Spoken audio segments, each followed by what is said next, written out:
Welcome, everybody, to the EUphoria podcast. This is episode 10. I'm your host, Rekkles, joined by Deficio. As always, a podcast about all things EU LCS. Today, we're going to be giving out some totally made-up EU LCS awards. We're going to be doing a quarterfinal review. We're going to be asking our guests to go 1v1 in some semifinal predictions. We'll have some semifinals discussion as a whole, and then we'll do some finalized predictions and some over-under, a segment we're borrowing from our friends over at the NALCS Countdown. Of course, our two guests today, returning, as they have both been on the podcast before, we are joined by Perkz and Rekkles. Welcome, guys. Thank you. Thank you for having us. How does it feel to be the first two players who get to return to the podcast? Special. I feel really honored. It's a great honor, right? Here next to this guy and next to this guy and this guy. Technically, you're in front of us, but I'll take it. Yeah, he's also just next being to right you. here next to you guys. Martin, Like, technically, just makes Wait, it fine, it's also whatever. adjacent. I'm still sad about the promised camera, though. What's that about? I can film on my phone. We ran into some technical difficulties. We're in the process of building a set, and then some stuff happened. Apparently, I don't it's know. half built. You can actually see it if you are. I think it's around where you guys are shooting interviews. Oh, yeah. Actually, Next to yeah. that, there's like a half completed set. Yeah, it got delayed. So maybe for summer?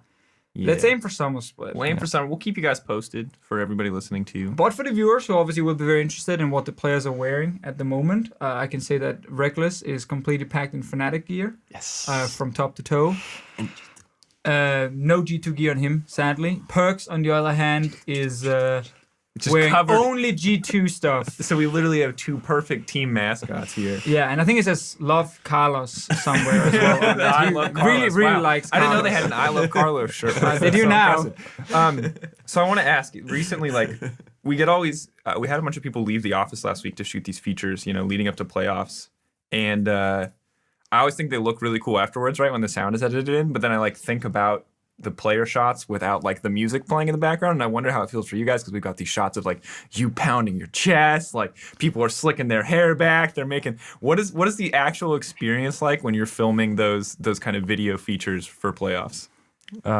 So for us, it was actually really awkward. Especially those parts for me were really awkward because we do it over and over, right? It's not like we do it once and then the other guy goes. I'm pounding my chest 10 or 20 times and it's not getting better with each. So it was really, really awkward. But I think the worst one was probably when Broxa was doing his segment and he was doing whatever move he was up to, and then he was ending it with Broxa smash, and the room was completely quiet. So it was so he's hard not to literally crack. no one else talks during this. It's just Broxa was the only person who talked. I mean, we are having a chat in the corner, right? But usually we're quite quiet because sometimes they're even rolling the audio, right? So we're just trying to not disturb, but then you just hear him screaming, Broxa smash and Did pounding they his ask him chest. to say anything, or did he just do it? I think they asked him to do it. Oh, okay. But it's kind of become a thing ever since he joined LCS, since he's kind of the buffed guy, and I know they have the Twitch chat memes and all that. It's so true. it's become a thing to say Broxa smash and pound your chest like King It's just the Kong. perfect image of this very serious studio set with just only Broxa screaming at the top of his lungs. But if there's any guy that does it, it has to be him. He's Yeah. actually a buff dude. So So pretty cool. G2, anyone screaming Perkz smash? No, we literally have some smashing on G2. No? No, it's more of a Roxa thing. they have a pretty sick mask though. Yeah, that's actually, I'm our actually mask jelly. is really, really cool. Every time we have to film, there's always a mask there because it's just so cool, and everything we do, it just makes it so much better. So Do you guys bring the mask, or do I think Rai just brings the mask. Rai brings the mask? Yeah. Oh, you guys did sell I them thought for it a was while. G2's I think mask. they actually probably just bought the mask so they can just wear it everywhere. Yeah, Probably, I mean, yeah. you guys made a super small batch and sold 100 of them or so after that one finals where it was you guys versus Unicorns of Love, and Because that's where it started. That's what I that remember. was hype. That was good. It was times. pretty insane. I remember standing in the venue. It was the first time we did the two guys with the flags walking in first, and we had Romar from Unicorns of Love, obviously dressed up in whatever cosplay this time around, carrying this giant flag with him. Super awesome. The crowd went nuts. And then music fades. New song starts for G2. And then Lothar, their Hearthstone manager from G2, walks in. Also a pretty buff dude. Gotta give him that credit. Looks super sick in his cosplay. But the only thing I remember, and I'm very sorry to say this, but the crowd started booing. Yeah, that was really. And I was just like, what? Like, They sold you out. how are you booing at this? Like, this makes no sense. No matter how much you can like the one team, like, how could you boo at the other one in the final? It's not That a was a home shame. versus I mean, away. they got really embarrassed right after. So Yeah, you guys think kind of crushed unicorns. I guess. That was pretty. Yeah, they got their that's what they moment get of for triumph. boo. But it it was was like sick. a game though, right? When you guys were trolling with field Yeah, we were trolling. Like we were legit. We were like too bored. They were too bad, so we had to pick like a fiddlestick and some shit. And, Nifty fiddlesticks doesn't sound too great when you think about it now. Old actually, school. he was kind of carrying the game. Oh, he was actually kind of carrying that game. Like I think me and Sven and Trick fucked up a bit, and then I mean I don't know. The series was just a free win. And, Alright. yeah. My question is, if you guys meet each other in the finals, I know that Lothar can be there as the big buff flag carrier guy for G2. Is there like a Fnatic streamer or CS:GO player or something? Do you guys have a big buff guy waiting to carry a flag? Because it's like an EU tradition It's now. actually true. You can't get to the final without a big You buff. need a We buff might guy as and well carry use the Brox flag. at this point, right? Like he's already Sub him prepped out with to the- someone else so he can carry the Yeah, flag. Brox People and Smash can and play everything. jungle. Brox is now the flag carrier. Or I guess we just need Brox to do a pick and ban phase to not be with the team but stand behind them and wave the flag. And then when the game starts, he can just sit down. Just give him I dog mean, he champ can to just work pick out. the champion like with the Yeah, flag. exactly, And, he can, like, goes wave and the picks flag. champ. We'll talk to the official competitive Yeah, ruling Brox allowing smash. Brox to smash. All right, so our first segment is what we're calling totally made up EULCS awards. Basically, we feel like there aren't enough awards. You know, all pro team, Everyone MVP, loves awards, man. rookie coach. It's not enough anymore. We need more, and they don't cover all of the things that make LCS great. So we're gonna start with a pretty serious one right off the bat. I want to know, in your guys' opinion, who is the most handsome player in the EULCS? You want to start with yours? I mean, Like, I who's was thinking about Cabo first, but then you guys mentioned Cole before. So. I mentioned. I take Cole. And when you think like, about Cole, like he's a very beautiful man. Blue eyes, blonde hair, You got that pretty buff, strong Danish. aesthetic look. the smile, Is like, also in the good smile shape, just unlike the makes you Dane sitting warm. next to me. Yeah, Yeah. no, Cole is in great. He went to Brazil to train. Like Yeah. that shows how serious. At like he a actually Danish is. training camp in Brazil. That is serious. That is shows commitment. you're committed. I don't even know there were Danish I think I'm people in biased Brazil. anyways about Cabo because I'm trying to grow a beard myself sometimes I and feel it's you. not working and he just has like Wait, this can amazing. you grow an actual beard? No, that's the problem. I've tried for like a year and a half now and it just doesn't happen. I just get this like more, this Yeah. cheek couple beard, more you know. years. I kind of have your issue as well, and the problem is there's no real good solution. To be Yeah. fair, Reckless's little beard looks a lot better than your beard when you don't What? shave. I have like sides. Yeah, you get the side, and then you get these weird patches. Yeah, They're just, I like, have holes random- here and here, so that's like next to the mouth, which is completely missing, and that's obviously not great. I get a fantastic neck beard. It covers the Nice. entire thing. Is that a Nordic thing? Because I have the same problem actually. Like the neck beard is fine, but then on I the don't know sides, what it's it just- is. it's I just don't know missing. what it is, but again, like we can try as much as we want. Like I look myself in the mirror, I try and like squeeze really hard to see if I can get some hairs coming out. shit But out. like, And Cabo was just chilling and he has this perfect beard. It's And insane. a crazy mustache. Yeah, so Cabo and Cole. so he's the runner-up. Cold is two number front runner. one. Is there anyone else? I need number two. From What do you mean Perkz. Cold is number one right off the bat? Uh, They all mentioned Cold instantly. I don't know. I only have Cold already on my list. Yeah, you like the clean shaven. He is buff. He's ripped as hell. He worked for that I mean, body. there must be someone else, right? Only players, right? Yeah, players. Only players. I mean, casters would be too easy. So What about coaches? Ooh. Yamato Cannon? Ooh. Yeah? Yeah, he's a very handsome man. Lately, he used to be. I don't know. I haven't really paid attention too much lately, but I still remember very back in the day, he was really well dressed and he's still well dressed. Yeah, still? He Okay. tries at least. yeah, I to- just I haven't mean, well, Innovate. dressed doesn't mean handsome. Yeah, but it does go into the well aesthetic, dressed. you know. It does buff you up a little bit. To be fair, But he is quite handsome as well, isn't he? yeah. What about Janen when he has the hair he pulled all the way back, like the real Swedish pretty boy hair? What? No, I mean Reckless beats him in the Swedish Pretty Boy contest. Yeah, but we can't Easy. pick Reckless. Reckless can't pick Reckless. That doesn't mean I can't pick Reckless. But that's kind of rude to Perkz, isn't it? It's true. Perkz, you're not as pretty as Reckless. I'm sorry, man. I don't Reckless is just. It's What the about Nords, Spratle? man. Strato is pretty Spartle's awesome. pretty decent. You look, like yeah. the Nordic people there. I just think it's cool when you have like the full beard and you do the hair as well. It just looks pretty Yeah, nice. the beard. It's hard to look good with short hair, no beard. I think unless you're buffed up, like Cold, Yeah. because then it looks aesthetic. Maybe Cole. I think Cole might be number one. I think we've all agreed he's number one. All right. Well, he won something this split. That's good for Cole. There we go. And he's on the analyst list for the final. That's 2 wins for Which him. is perfect because that's where he gets to show off his handsome face the most. Okay, Yes. so most handsome player of the split award goes to Cold. Is our runner-up Cabo? We didn't have a third one. What mean, about we the don't- bottom teams? I'm trying to think of like Giants. Joko is pretty That's not bad. I saw him on the analyst desk this week, and it actually looked Yeah, pretty good in a suit, right? Yeah. Oh well. I was surprised. It actually looked pretty Yeah, decent. Joko has blue eyes. I remember that. Yeah. Oh, you I- noticed that? Yeah, I Nice. actually know, like that. He has really nice eyes. Yeah, Joko is for sure up there. So Joker's number 3. Yeah. Right, I can look at Okay. that. Wait, is it Cabo Joko? Is it art? Because we talked so much about the Nords, but Well, two people, French players coming in. I just wrote French instead of Joko. That's not. It's not a player. All right, I'm just gonna call it there. Cold first, and then 2 French players behind him, and Cabo and Joko. We'll get an official award. We're not gonna get him a plaque. We'll get him a nice graphic. We'll No put it on the trophy or internet. anything. Trophies are expensive, man. I mean, Actually, you can get really cheap trophies. all right, maybe we'll get him a But really it's cheap really trophy. garbage. All right, next question. Who would be the best caster among pro players? It could be analytical. It could be hype. Me. You. I would be the best. I would, Okay. I would be the best caster. Okay, for well sure. then, give me the argument. Yeah. So I listened to the Fisher casting, and I realized I can do better than that. I was about to say, put Perkz in that list. I mean, to be fair, Perkz, you're joining a list of at least 30 other people in the EULCS. yeah, you're not unique there, mate. Seriously, I could cast like I could get really like with some Red Bulls. I could get really hyped. So I could be like a good shout caster. You know the. So hype you'd be like caster. the play-by-play I caster. could be play-by-play, or I could also be the color caster, right? Yeah. So because my game knowledge is out of this world, so no matter what, I could like actually like shift my cast styles. So you could basically solo cast. I could solo cast a series. Oh, That's hard. damn. Very I was going to impressive. pitch you and Yankos. You guys could both But only if just you have some Red Bull, right? Only if I Yeah. What about some Monster?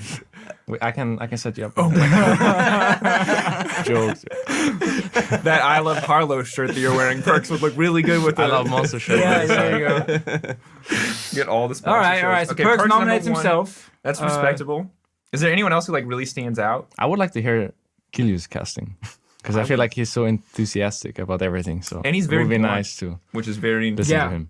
Very opinionated. Would actually be super entertaining. Because, for example, you guys have had Cold a lot on the analyst desk, Yeah. right? But I don't, for example, enjoy listening to him that much because I think he is the exact opposite to Julius. He doesn't really pick a side. He just kind of like floats in the middle, right? Right. Yeah. And I would rather listen to someone that has a very strong opinion Yeah. and are sure about what they feel. See, I would love Gilius to be confident if he was sitting on the caster desk. We had him on the podcast, and he was just very friendly and wholesome. He didn't pick a side. But he's very result oriented in his way of feeling, right? So, for example, after their games against H2K, I can understand if he didn't feel that great because they almost lost that series, right? Meanwhile, they were still like twice or 3 times as good as HK as a team. So He was still ready to, yeah, he threw back some up his shots, stuff, and he- but that was mostly jungle. Like at least Yeah, from it what I was- listened, it was mostly jungle versus jungle. It wasn't really team Didn't versus throw team. shots to the whole team. Yeah. So Gilius would be interesting. I do think though for next split we should try to get more tri-cast involving players. This makes me think. Just I mean, we've already started putting the them issue putting is pick and you ban guys phase. made LCS too close. If this had been last year when we had like 2 last weeks where literally none of the games mattered, it would have been the perfect time to just randomly bring players onto the caster desk. Yeah, I was sad about that as well. I was actually thinking about pulling out the vein or something, but the teams we were playing for playoffs, Yeah, so we yeah. couldn't do anything. No, out I of mean, the and I group, respect that mentality that if they're playing for something, you should play seriously. 'Cause Dracos, who do you think could be a good caster? I'm thinking Kasing could actually be interesting. I don't know, man. Kasing is interesting. I want to hear He's just Perkz, gonna be though. laughing Perkz all the is- time. Perkz Yeah, but that would sold be himself so entertaining, I confident. guess. Yeah, but I feel like that's more of a PGL thing than maybe an in-game thing. Or maybe for a special stream. Like Yeah. lane stream. Like the lounge stream they have in NA would be kind of cool that to kind of sing maybe. stuff. So basically, we have Perkz at the moment as the Perkz front is the runner. most And confident then in his Gilius. delivery. Admittedly, he's selling himself, but I think. Do we just give it to Perkz? Rekkles, do you I think think- Perkz could do it? Can you Yeah. get loud enough? That's one of the questions. I think we don't have any other candidates, guys. I think we just have Do you to. have like a sample? Do you want to give us like a little? Can you little actually taste? try and play by play something? Like, can you try and give us like 10 seconds of you? I can find a clip of a team fight, and then you can get to. Play. Okay, I can do it. I Yeah, can do yeah. it. So I you can do guys it. talk about all our options. I can do it. Okay, I can do I it. mean, look, I'll tell you what. I'll make a deal. We'll pause. Who would be the best caster? We'll come back to it after the next one, Okay. and we'll get the Perkz casting sample while we get the clip ready. Okay. All right? I'll And find a Fnatic clip. Fnatic And right clip. now, I'm missing some caffeine in the body, but I can still do it. I can believe you. I believe As a you. costume, I'll take you this gotta at be like able to- 70% I have to of bring Perkz it. casting. I I'll have take to this bring at it 70%. from me. I have to bring it like inside of me. So I will try my best now. Cool. You got to learn to, bring it out, Perkz. Okay. Ooh, I know. I'll take a week 1 team fight. There you go. Certain yeah. AD carry Oh. died very early. No. All right, guys. Next one, biggest solo queue troll. While Martin gets the clip ready for Perkz's shoutcasting test, who is the biggest solo queue troll among the pro players in the EU LCS and why? Caps. Cups. Because he plays Wukong top with Ignite. Or Shaco. He plays on Shaco.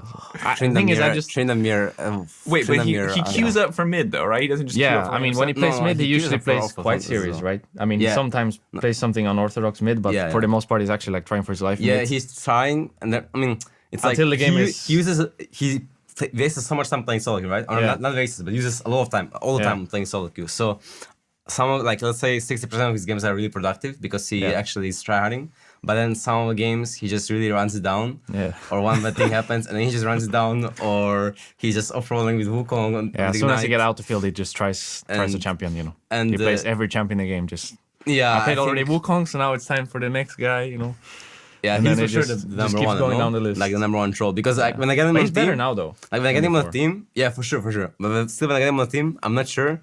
Am I gonna win this game or am I gonna lose this game? Yeah, he kind of decides his fate, I guess. So. Yeah, he kind of decides. Like it's not up to me. It's like kind of up to him. Wait, Yeah. so I've Decides. Wukong top with Ignites, questionable, I would say.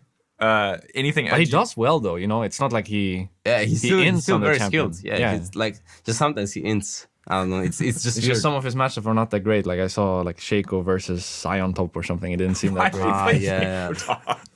And then he was trying to do camps level 1 with his boxes, but he failed the setup. So he was level 1, had to TP back to lane or something. Okay. All right, all Can you right. see Wasn't it that properly, Perkz? Yeah. So we've already decided. Is there any runner-up for solo queue?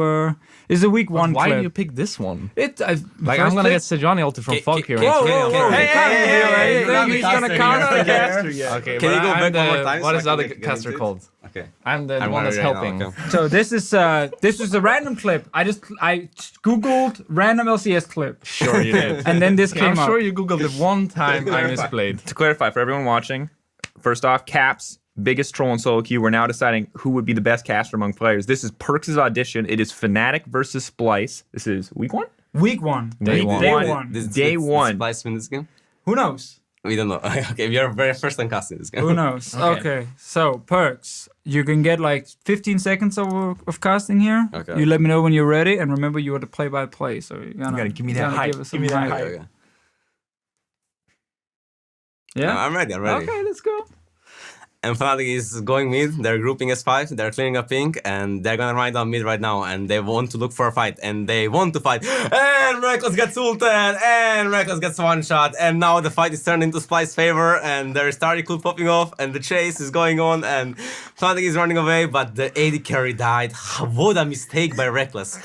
Big mistake. This is unacceptable from such a 65 KD Tristana. I cannot see this anymore. Fnatic just threw the game.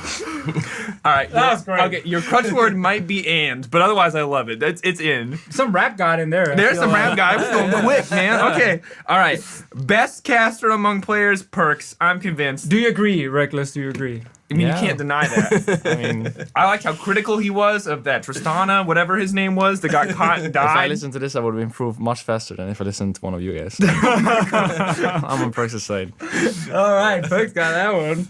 I like it. All right, we're giving away 3. Cold, the most handsome. Perkz would be the best caster. Caps is the biggest solo queue troll. What was the worst play of the split?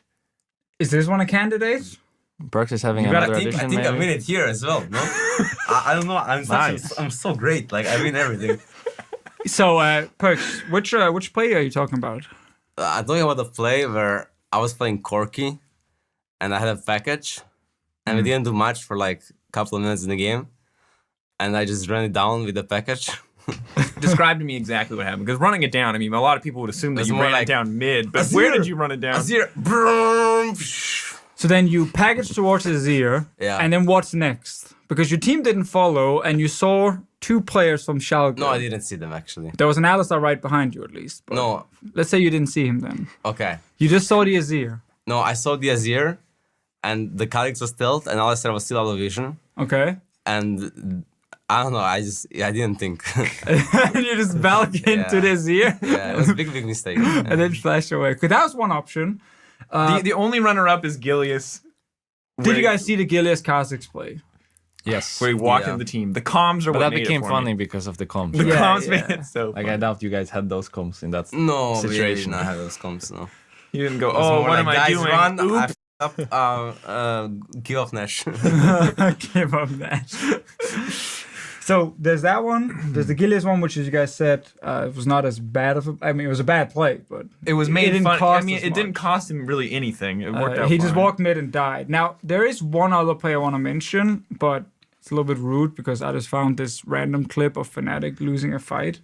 But this is also from early on in the split, Rekkles. I was thinking of another one from me, but okay. Okay, I want to hear that one after. The one I'm thinking about is against, I think it's Vitality.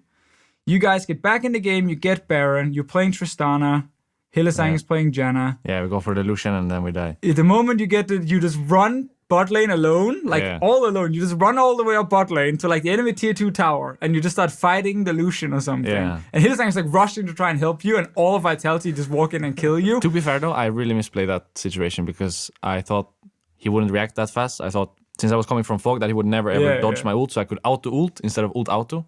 And then he dashed in my ult so he could get really far away and I couldn't kill him. But if I kill him there, I have another jump. And then it's okay. Like we could outplay that situation. So could have maybe have been a good plan. But it was not a good call because we just got Nash and the game yeah, your team was in base. completely fine. Like, Gilius Like- thinks the same thing. He goes, hey, if there were 3 of those people who were there weren't there, this Kha'Zix thing would have worked out perfectly. No, but even if they were there, it would have been fine. It was just not a good call because we had Tristana Janna, so we could have won the game in a 5v5 Sure. situation. We did not And need Azir to as make well, a I play. think. Yeah. I just But remembered it. During week 1 and week 2, we were still yeah, of 2017 course, Fnatic. of So, course. Bring up candidates. What is your candidate? so well, I was thinking of my own play. Yeah. And I think the biggest mistake I probably did this split that cost us a game was the one against Misfits where I got killed with both summoners up in the second game. Ooh, yeah, at Taunted the end of the by game, you got the Shen. Shen taunt. Yeah, but that wasn't actually the dumbest play of the split, though. That was No, but more, that, that was I was more thinking, just a because you mechanical mentioned mistake. me, so I was thinking of Yeah, what but was hey- my worst play that cost my team the Yeah, game. makes sense. And I'm that- trying to even one it out was- so we're not just yeah. flaming Perkz, Yeah, you know? So I'll okay. throw Yeah, some makes over sense. there. But I love that Perkz didn't even take it as flame, though. Perkz was like, what can't I No, win? I- I'm I- unstoppable. I own that, man. I own this play. It's hard to find like the dumbest play. I feel like there's been like bad players maybe, but not really like a really dumb play other Yeah. than the ones you already mentioned. Yeah. yeah. We might have to give it to Perkz then. Perkz, goddamn. Man, he's taking 2 awards I'm now. a winner. both. Well, the I think best I potential should be in caster. contention for handsome maybe. Oh, so okay. All right, I'll tell you what. I just want to be somewhere on that paper. Just put my name. Fine. We'll Nice. add you in as a bonus.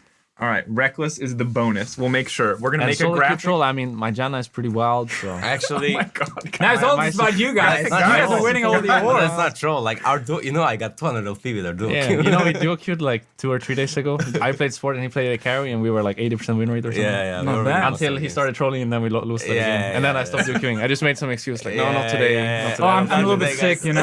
Yeah, no. I queue up and we get in the same game. Yes, bot lane.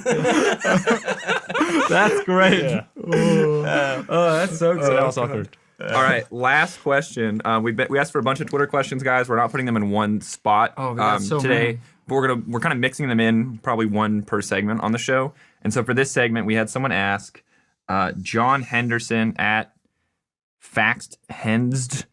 You have a very hard Twitter tag. Yeah. Your name is very easy, though. I appreciate that. So John Henderson said, can they please create a caster tier list? I think that would be hilarious as a little break from the seriousness in playoffs. So why don't you guys give us your top 3 casters? It can be any kind Any of NA, EU, LCK, Oh, LPL. everywhere. Oh, Yeah, everywhere. yeah. Doesn't have to be just Europe. That's actually And Deficio and I don't have to be on the list. I don't want you to exclude us What's his because name? I would love for Deficio not to Okay, be on the list. What was the guy Who? called that was working with Monte Cristo back in the day? Doa? Doa? Oh yeah, he's my number 1. Doa's number 1? Yeah, Okay, I liked him. that's interesting. And then Monte Cristo number 2.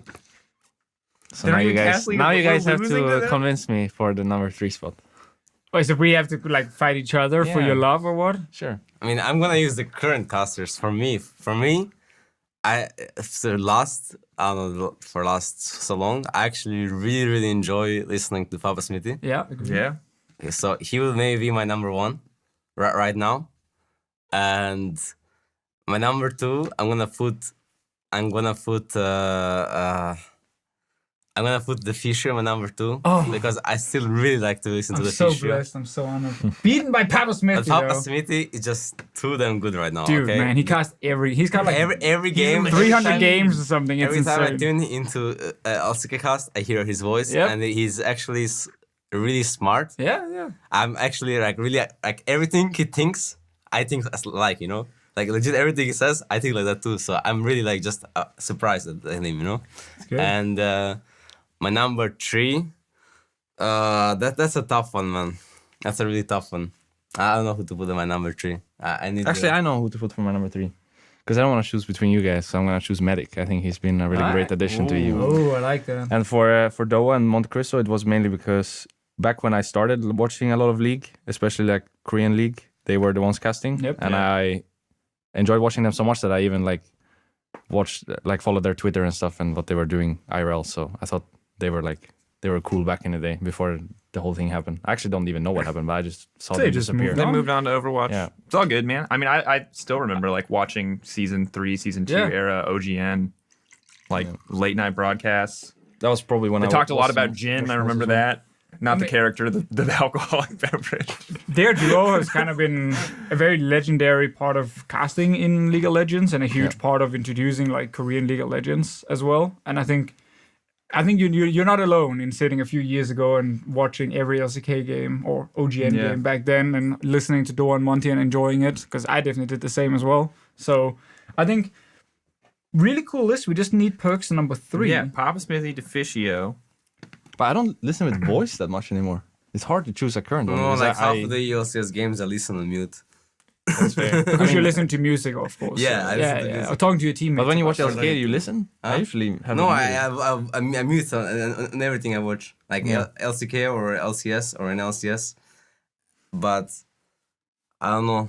I just really don't know. Even like Maybe someone from NA. If I had to choose one from NA, it would have to be Kobe. Kobe. I would choose Kobe for sure. You want to put So Kobe on if there? I put one from each region, Kobe. Yeah. Yeah, I would do that. Cool. We got the lists. Love it. Doa, Monte Cristo, Medic for Mr. Rekkles, Papa Smithy, Deficio, Kobe for Perkz. Perkz likes his color casters. Yeah, he does. Respect. I saw Medic's tattoo as well. That was. Oh yeah, the heart That was tattoo. nice. That was good Big work, heart, man. Actually, Yeah. now I should mention that all of them are actually color casters. I really like Quickshot. You want to put him on I as really a... like to listen to Quickshot. I think the Quickshot casts are so entertaining for me.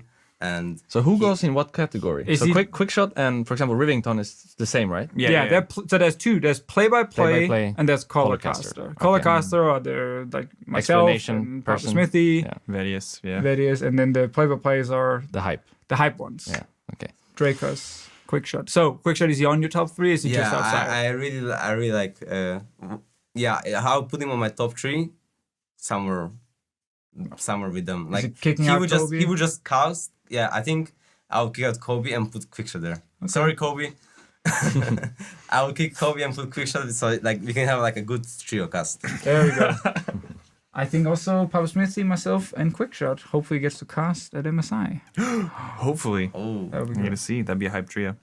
All right, there is your totally made up EULCS awards, including also a caster tier list. Actually came a lot more serious with the casters list than I expected. Yeah, it was true. I kind of just expected randoms. I expected me to have to pine for someone's love. I didn't end up on the list. I expected I thought you to have Perkz to would put definitely pine. himself on as well. So as a recap, totally made up EULCS awards. I could do that. Most handsome player is Cold. Best caster is Perkz, who would become the best caster. Worst play of the split, also Perkz. Biggest solo queue troll is Caps. And then the top 3 caster list for Rekkles, it was Doa, Monte Cristo, and Medic. For Perkz, it was Papa Smithy, Deficio, and Quickshot for that excellent TriCast. And we can't forget that Rekkles is technically a runner-up in most handsome player. Yes. Yes. And Get me in also there. Like a biggest solo fourth queue one. And troll. also biggest solo queue troll. 'cause he needed He's to somewhere get on down the list, but He's he's somewhere there. there. As long like, as on I the win the split, paper, I don't care. Written down. Otherwise, I'll be disappointed. All right, and there's your totally made up EULCS awards. Next up is our quarterfinals review. We had Splice versus Roccat this past week, as well as Vitality versus H2K. Splice versus Roccat, 3-0 for Splice. Absolutely just obliterated Rocket. At least that's what it looked like from my perspective. How did you guys feel about the series? So I thought going into it that the difference between the teams would probably be bot lane. I thought Splice would win the games because their bot lane was better. But when I watched the games, I actually felt like it was the opposite, where Rocket's top side was the one that was faltering. Like especially Memento didn't seem to have a great series at all. Like I couldn't even recognize the guy when he was playing the game, and neither Profit or Blank really did anything. So actually the saving grace for Rocket was their bot lane, which was really surprising because they have been the one reason why they haven't been more successful so far this split. So I was expecting a completely different series, but either way, I thought it would be a 3-0. It was pretty interesting. Rocket's strategy was get a strong bot lane, put Noscarin on a playmaking support, ban away Tahm Kench, even though Kasing almost Doesn't play it. never really plays Tahm Kench, but they were like, we need to remove this one champion if we want to try and play around bot lane. So, like, the strategy kind of made sense because Kasing does play a lot of squishy supports you can try and kill. But I think maybe they got surprised about Morgana a little bit. Because in the first game, they were against Kate Morgana bot lane. Okay, maybe they could try and kill her. But then the second game, they picked the Thresh, and Morgana was still open. And then they actually stopped playing around bot lane, even though I think they can still do that. Yeah. They just stopped doing it and tried go for other lanes, and then just kind of backfired completely. And I 100% agree. Memento, and he said it himself on Twitter, had a really bad series, which is sad because he's kind of been the most important player on Rocket. He felt like he was the rock for the team. And it's really weird to me that Caitlyn and Morgana made it through because it was kind of both EU and NA played it, right? As like the answer to Zyrakan. Like from week 8 onwards, so it's not it was a surprise. I think the Rocket bot lane was actually winning the lane as well. Yeah, exactly. They were winning a matchup they shouldn't have won. With Zyrakan against Caitlyn Morgana. Yeah, you shouldn't win that lane. So they were playing like better than I expected them to. But I expected Splice to win as well. Just 3-0. I just thought when I saw like Rocket's bot lane winning almost every game that they could actually win this series, but then the top side was just, I don't know what they were doing. Yeah, they played like Skarner, Talia versus Cassidy and Zac, and they lost 2v2 mid. First game level 4. God, yeah, man. That was like when you see that as a bot lane on the replay, you're just so triggered to watch, man. Because probably you're like hindering yourself in draft just to get this advantage early game, and then the game is kind of lost already at level 4. Like once 3-0 Cassidy. And then to recap, the game and Cassidy on like 12-0 or something. I don't know. Yeah, Niski walked top at level 4 when Memento was recalling without flash on a ward. Then he died. Then the whole game was so strange. Memento walked bot lane to try and dive bot when Kassadin had TP ready again for the second time. And he just TP'd in and killed him again. Kassadin got 2 kills before level 6. Yes, he did. That is not even I don't know how that is. And then Talia ran down enemy jungle and he got another kill. He was also playing versus 2 people without flash and he had his flash himself. He had flash after the situation in mid. Yeah, it was he was 3-0 after like minute 6 or something. I don't know. That game is unlosable. Like it's already won. Yeah, so that was obviously pretty bad for Rocket. Game 2 was also kind of close in the start, but then once again they just kind of get outclassed the moment laning phase ends, which is a problem. And then game 3 they just kind of got stomped. So it ended up being pretty one-sided. A fairly quick day. We got to go home early. So that was something, I guess. But I always hope for 5 games, which is why day 2. Day 2 was more exciting. I do want to ask one thing about Splice versus Rocket. Do you think that Rocket could have beaten a team that wasn't Splice? Like, could they have taken down H2K or Vitality? I don't think so. No. I think they were the worst team in playoffs by far. Yeah? I actually thought HK would be worse than Rocket in playoffs because I don't feel like HK have like a pattern in their play. I mean, their pattern in their play is that they don't do anything, right? Yeah. They just like legit fall over and then it's pretty easy strategy to wait prepare for enemy to fail, right? But Rocket actually has a plan in mind when they play the game, but they just didn't seem to be able to execute it on the day. Like they usually play through topside or through mid, but they weren't able to do anything topside, so they were playing through bot, which was first time, looked really awkward. So I thought Rocket would be a lot better than HK in their quarterfinals, but I also felt like it was maybe a worse match for them. Like I think if Rocket played Vitality, then they wouldn't have had their late game issues in terms of maybe like not including their bot lane as much because Vitality don't do it either. Usually, at least like in their quarterfinals, they were only playing through bot side, but I just thought that would be a better matchup for them. And H2K versus Splice would have also been better for H2K because then they wouldn't have fallen so far behind in the early game. Weaker early game team. So I think the matchups were just not that great for the lower seed teams. Makes sense. I mean, tough spot to be in for sure. But you talk about kind of like H2K not having a plan in the early game. I mean, we were really hoping to play them because when we were watching those games, we felt like HK were only getting wins because Vitality. Other individual players and Vitality not able to be. Yeah, like, I mean, they couldn't get Nash. They couldn't get Nash, properly yeah. or get tier 2s properly. So HK got back in the game by not actually doing anything. Yeah, it's true. They just like I don't consider stealing Nash as doing anything. That's just your jungler it's goes, just enemy goes team for it, being you know? bad. Yeah. So I felt like if we were to play HK in a semifinals, we just have no way of losing the game because we are gonna do something. We're not gonna screw up the Nash execute, and they don't have a way back into the game because they don't actually do anything. Like the only thing they did that series that looked out of the box was putting their top and mid together on a side lane, and then trying to kill someone. Like I think the first game they put like Camille and Rice together on one lane, trying to kill people, but that was about it. Like otherwise, I just didn't see them doing anything out of the box. They just waited for enemy to do Nash, tried to steal it. If they stole it, then they could play the game. If they didn't, then they lost. Yeah.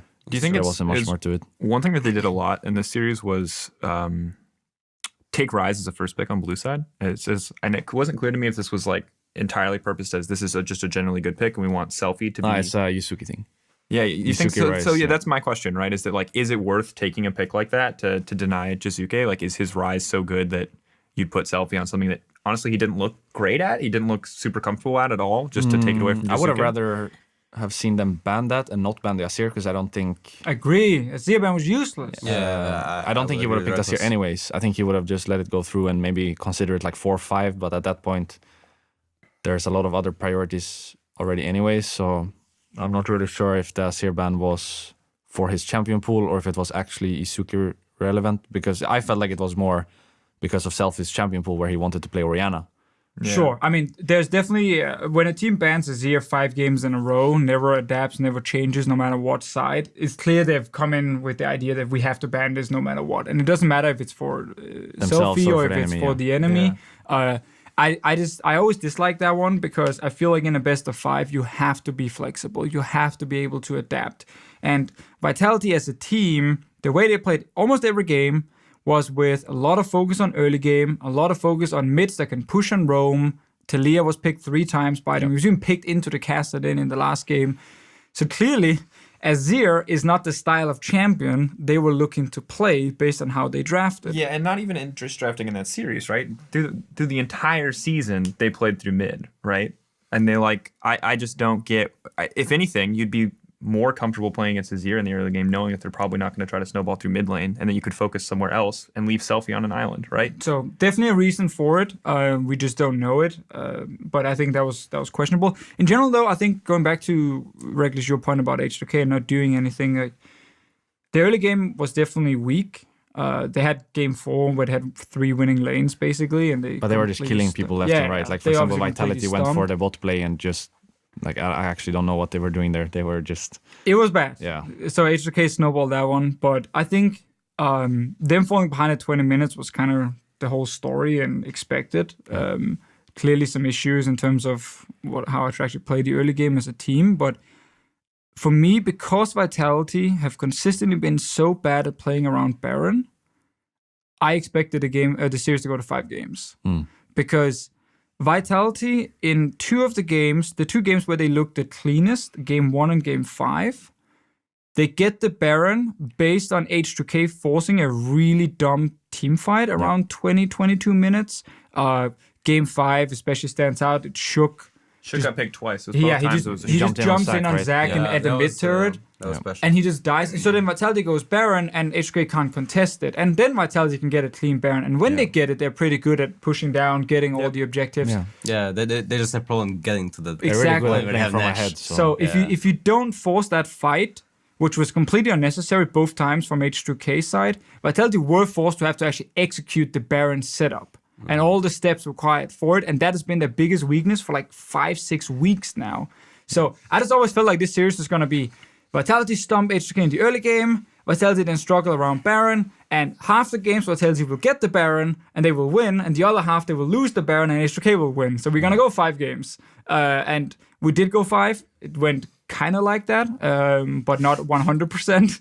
I think there were some counter throws by H2K and Shook rushing a Baron down at 40 minutes, which he didn't have to. But I those think kind of moments happen. There was one game which HK should have won, so the series ended 3-1 for them. I'm not sure. Game which... 2 is probably one you think about.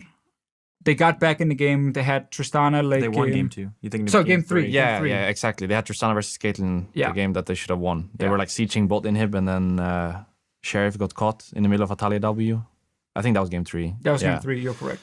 Yeah, I think if they won that game, then the series would have ended 3-1. But I just still feel like, HK shouldn't have won that series. They shouldn't even have taken a game in my mind. But I understand where you're coming from. It's just when I look at how Vitality played their early game and how HK are just matching the pressure, and instead just continuously go top and trade Herald for bot tower or Herald for Drake. I just feel like they don't deserve to win. So Perkz, what do you think about Vitality? Well, I screamed actually both of these teams before a semifinal, right? And I actually thought that HK had that chance to win the series. I didn't think as Martin that it was gonna be so one side for Vitality. But I do agree that when they play on stage, they seem just to not have a plan, and they rely purely on individual players, like outplaying or playing to the champions' mechanics. Like, for example, I think that Selfie and Sheriff are actually pretty good mechanically, like the way they play team fights. They are just pretty good, but they are not, like, as you guys said, good as a team at like realizing where to be on the map or what to do or what is the game plan. So then we have high chances of winning the game. They mostly have high chances of outplaying opponents and then like winning late game. And that just showed in the series. And I think that Vitality is complete opposite to them. They have a plan and they execute it and they snowball mid, and the mid laner is carrying games actually. And the problem with Vitality is, like you guys mentioned, the Nash setup. So any setup in general, actually. I don't even think it's just Nash. It's just for everything, actually. For Nash, you notice it the most. Yeah, because it's the hardest to do. Yeah, but when I see them sieging and stuff as well, they don't really have a setup either. They just kind of go for it and then... They're just randomly there.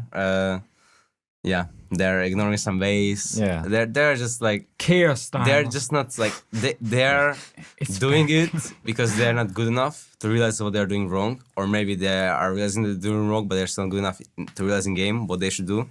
And that just shows from the inexperience of having all rookies and the players who have never reached far in playoff or even been to playoff. I don't know. So it's really hard for them to actually step up to a performance where they can beat Fnatic, I think. So yeah, it's gonna be hard for Vitality. What is it Vitality is doing so well in the early game? Like, I think we all see a lot of things. I just want to hear it from you guys. They're just really good individually, and they're like... Their micro is nice, like when you see them skirmishing and playing these 2v2s mid, for example, they actually play the situations out almost perfectly every time. So I think it's just few players in Europe that can stand up to this pressure early game. And I think we can be one team, but at the same time, we are also notorious for not being able to be the one team. So I'm a little bit worried, to say the least. I mean, I should be worried, right? If I'm not worried, then something is not right. I cannot go into a semifinals thinking that's going to be easy. So, yeah, we'll see. But I think if we can survive the early game, we should be more than fine because our macro is better than theirs. So, if it gets to the mid game and we're on even grounds or even slightly behind, we should be okay. It's just if they get the snowball rolling, then it might be hard to put an end to it, and might end up like the regular season games where we are actually technically 0-2. I mean, we still a game, but we should be 0-2 against them in the regular season. Game, So we got probably the worst opponent that we could ask for. I think if we played against Splice or G2, we would have been much better off than if we played against Vitality. But I said this already on PGL, so most people are Doesn't aware. matter. Can always repeat it. Yeah. Always a good thing to hear. Well, I think we've looked back at quarterfinals, and now to kind of intro our discussion on semifinals, we want to do something special. This is something we do on PGL. It's called 1v1 Me. It's similar to the old Death Timers format, but basically 60 seconds to make an argument is the core theme of it. And what we want to do is we could obviously ask you to make an argument for my Fnatic win. It'll be something about your team, and that's great. But people know that. You're gonna make that argument in game. Instead, what I want to happen is I would like for you, Rekkles, to tell me why Splice will beat G2, and for you, Perkz, to tell me how Vitality beat Fnatic. And what if I don't believe? Oh no, that's never been a problem. Think of this. Come on, Spice can beat G2. Convince me. You can I find want- something. I want you to just give whatever it is. Just go. All right. You don't have to fully believe it yourself. Hold on. Here's the deal. Your analytical reputation is in no way at stake. I just like if I am someone who knows not as much about League of Legends, I want to be 100% convinced that Splice are going to smash G2 or the Vitality are going to beat Fnatic. Quick warning: 1 minute is very long. It doesn't sound like a lot, but when you're going there, I'll just go for it and you can stop me when. you just Yeah, go I'll stop nuts. you. You just go in. You just go in. Do either one of you want to go first? I can go first, it's okay. Yeah. Okay, you're gonna go first. Okay, Rekkles.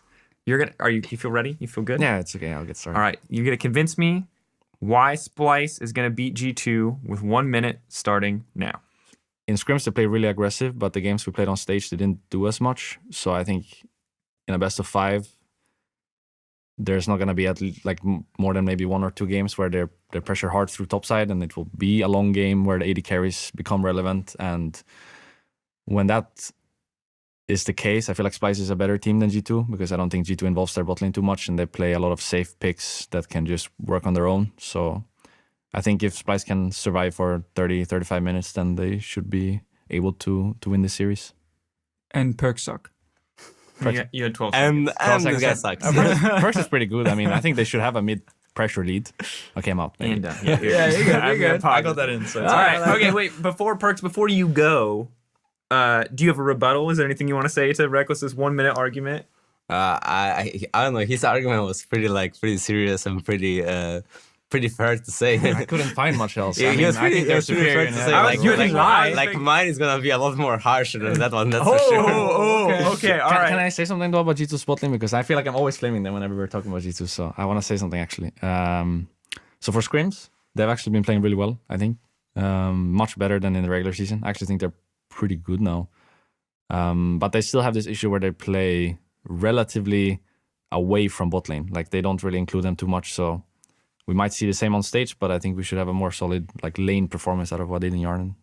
At least judging from scrims, they play much better now. All right. We can talk more about the specifics of the matchup for sure, because we definitely want to give people more of a got discussion the than same just time Just want to make just sure 60 my voice seconds. feels a little bit better because I know I'm always flaming them and I always feel bad about it. So because I like the dudes, Yeah. I think Wadid and Yarnan are cool guys. So I don't want to.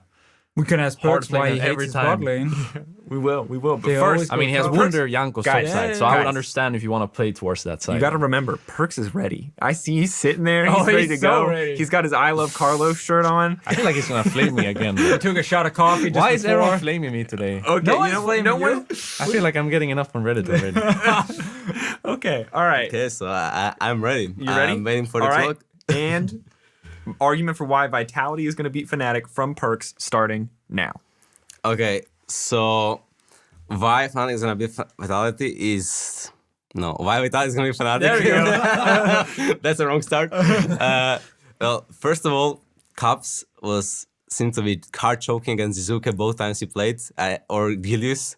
I don't think Cups can handle Gilius Zac or Gilius Trundle or Gilius anything. So maybe Gilius is just a counter pick to Cups. That's gonna be mid jungle is heavily in favor of Vitality.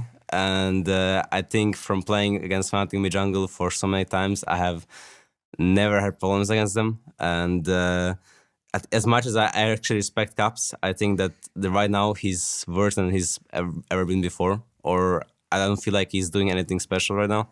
So mid jungle favor goes into Vitality, and the bot lane of Vitality is playing now better than they were before in terms of how they're actually playing together. And I think the Vitality will snowball through bot lane and mid, and they will take over game from there. Nice, done. Nice ending. Actually, I agree on the Vitality bot lane thing because in the regular season they were playing a lot through top lane. They were playing a lot of carries. Cabo But- got counterpick every game. In the quarterfinals, they were playing only tanks top lane. Yes. And I think they only ganked once in 5 games. The first game, level 3 or one. level 4, Yep. Trundle was top. And ever since then, I did not see Gilius top side whatsoever. They were always trading bot tower for top tower, and they were always winning the game because they were playing tank matchup top in the last 3 games. I think the first 2 games were playing against Camille, and that's when they were struggling top side. But then they banned Camille, played tank versus tank, and just completely ignored their top laner. And it looked pretty okay for a team that used to play the opposite style, right? So I was surprised. I just think that when I would see Vitality bot lane play in the regular season, I would actually think they're pretty meh, and I don't know why. Yeah, I mean, they I don't were know- playing I don't know like why. Cage and Trash I don't know farming a why tower, you would so- rate them high. For example, I would say Draktroll was the worst support performer in the split. Like already found the worst. Let's say like top 3 the worst. But I don't think they're worse. I mean, I don't think they're better now. I don't think they were worse before. I think they've always been the same skill. It's just they play different as a team now and involves their bot lane a lot more. Yeah, and also that could be more. Yeah. a lot of my judgment before came from scrims and solo queue because they play a lot of duo queue together, and I often That's end true, up yeah. against them, and they play very different. I mean, I mentioned this last time I was here. Yeah. Yeah, They are they do play actually- very well in solo queue. Yeah, Like when I pretty see them in good solo players. queue, they actually play really well in solo queue. Yeah. So yeah. Can they beat the So I Rekkles just said it Perkz was a matter duo? of time. I No, think no one can. No one can beat the Rekkles Perkz I think duo. it would actually be like the best bot lane. Like my Janna is next level. My Like, I- Lucian, I- my I'm Lucian serving with some his V2. Jana, like we really cannot lose. Like we only lose when I'm trolling or when he's dying level 1. Yeah. He died level 1 3 games in duo. Okay, level 1. all But I asked- am aggressive. Like I walk up and W, and then if they want to fight me, I need my AD carry to walk up as well. Like he's supposed to be the aggressive guy in this relationship, and I am the one Right. walking up first. Janna who skills So- W and just does that and nothing else and just hits okay. So people. auto W out, and then I get 3 stacks. all I ask is all the viewers are going to beg you to stream this. So at some point in the Yes. off season, post MSI, because I assume one of you will be going, maybe not, we'll see. Stream some of the duo, the bot lane action. People want to see the Rekkles Perkz bot lane, I guarantee This it. is a really good eagle.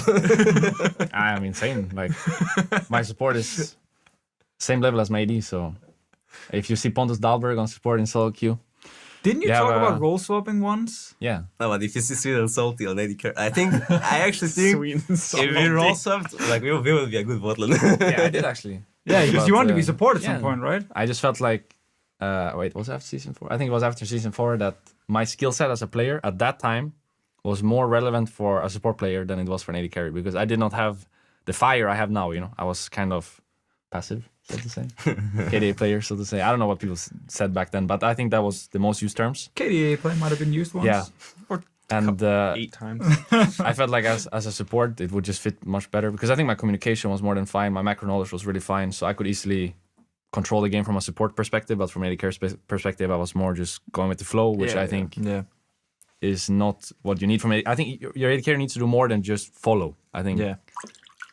like the requirements of AD carry that is top 3 in his role should be higher than just following. Oh, you have to be able to carry. Yeah, exactly. And I don't think people that follow usually are the Yeah. ones to end up carrying because they're just fighting until everyone dies and then they die themselves, sort of thing. They don't go first or whatever. Perkz, Role swap. would you ever be an AD carry player?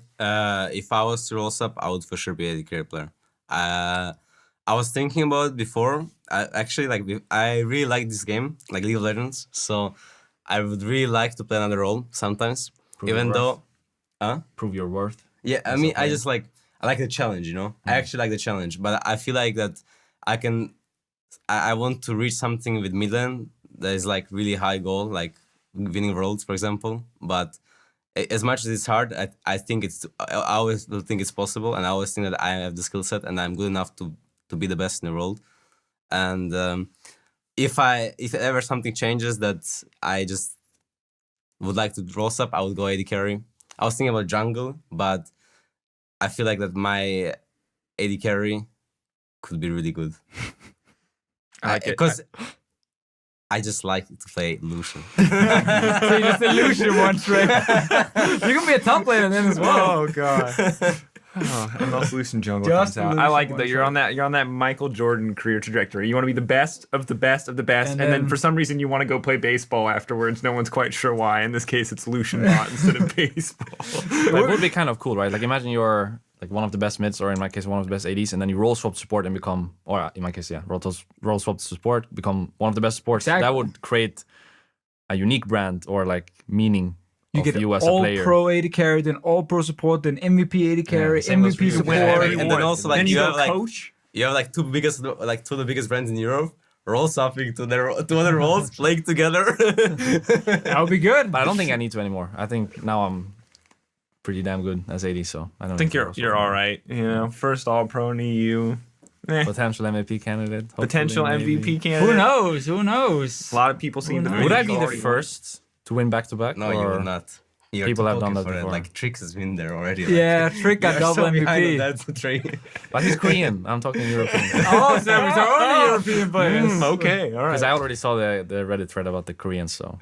Yeah. Trick got double MVP, plus know he I'm won the late. split twice. in a Faker row. already did 2013, 2014, so I'm like 4 years late. No. All right, back on to the discussion for semifinals. We kind of hit it 60 seconds for each team. We talked a little bit about the G2 bottom lane. How close are these matchups actually going to be? You kind of talked about being scared in yours, like Vitality's the worst team that you can play, Rekkles. I'm curious for you, Perkz, how do you feel about playing up against Splyce? Like, what are your impressions of that team currently? I mean, for me, I think Splyce is the best matchup we could get out of the other two teams. Mm-hmm. And like when I see Splyce mid jungle, I think they're not the bad players, but I think that Jankos and I understand and play the game on a much higher level than they do, and we also have a lot more experience than they do. So we should be able to outperform them. And I don't even put pressure on myself by doing this or saying this because I expect myself already to do that, you know? So if we don't outperform them, it's just completely up to us. And also, I think top matchup is like so imbalanced. Like Wunder is really crazy good right now. People actually have no idea. So I cannot actually see us losing to Splyce, even though there's always a chance, right? Like I could see us losing to Vitality or Fnatic, but like not even Vitality, like mostly Fnatic, you know. But I cannot see us actually losing to Splyce. It has to be us underperforming to lose to Fnatic. Like in terms of our skill level, right? Like our raw skill level. Okay. It has to be us underperforming to lose to Splyce. That's how I see it. Talk right? to me then about your most recent week in LCS. It was a little bit of a struggle, or it felt like a little bit of a struggle. So I'm curious, was that underperforming as well? Where do you feel like you've best shown that that top level G2 play in the regular season, or is it not shown up? I think we are just like we're just not a good team, right? I mean, I don't think Splyce is a good team either, though. I think they've been massively overhyped. I mean, not overhyped, more like overrated. They were never hyped. Drakers. So they were actually like really overrated, I think, at the end of the split, even though they're like not bad players, not a bad team, right? But still a bad team. Like it's hard for me to explain how I view it, but why don't we just talk about like what to you makes a good team, not like Splyce or G2 or any other team. Let's just talk in purely theoretical. What makes a good team? What do they have to have in order to be a good team for your standards? They just have to have a lot of good macro, good drafts. individual players, good drafts, good preparation, like good mental fortitude. It's more like they have to spend time together in order to, unless they're all like top in the, like players who played on the best teams and group together, like let's say KT or something, you know, who have been really good since the start, right?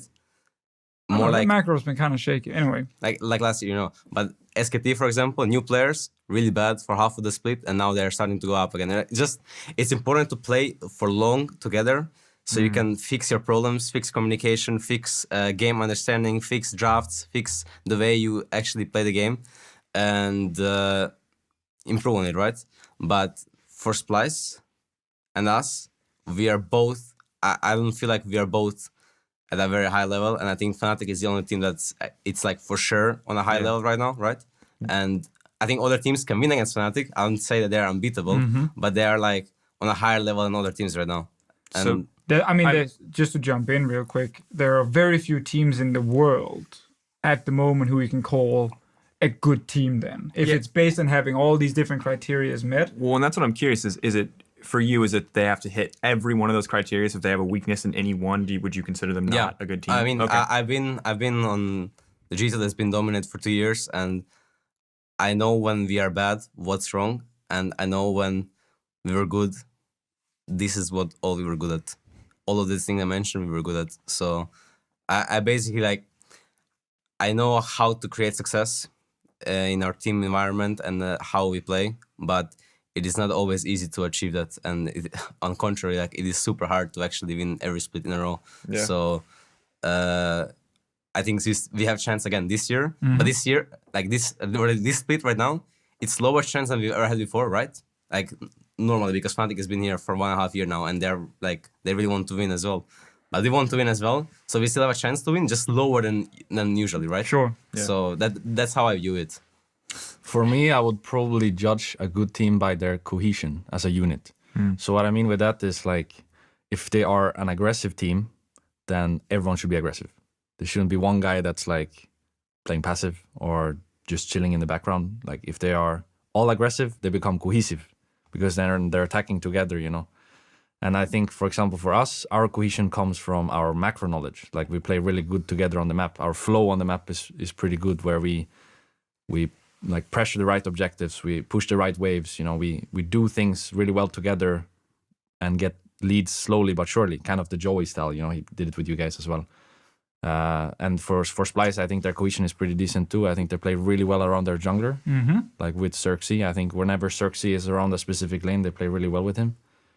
And for G2, I would say their cohesion got better too, because you guys were kind of leaving your bot lane behind before, but now when we play against you guys, I feel like they're actually involved in the game. Like It's true. they're much more aligned with how they play the game. So now, for example, I respect G2 a lot more because now they become cohesive in my mind, where they have no weakness that we can attack. You know, if they're making a play, they're all five there.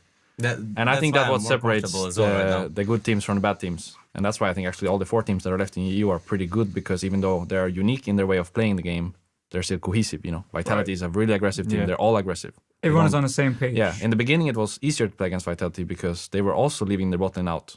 They were just playing through topside with their mid-top jungle, and then the bot lane would just be whatever, right?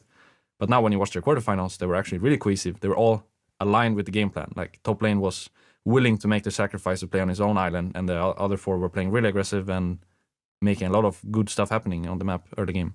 I think it's a really good point he made, and it's that's why I see it kind of same as him, but I see it in a more complicated and deeper way, where It also feels like, Perkz, you're judging from a world-class level. No, yeah, and not an EULCS level. I'm not judging right? from an EULCS level. Yeah, I just Like think he's won 4 times in a row. So I Yeah, understand that, you know. he's like international. For me, and you're it's like if I win EULCS EU, level.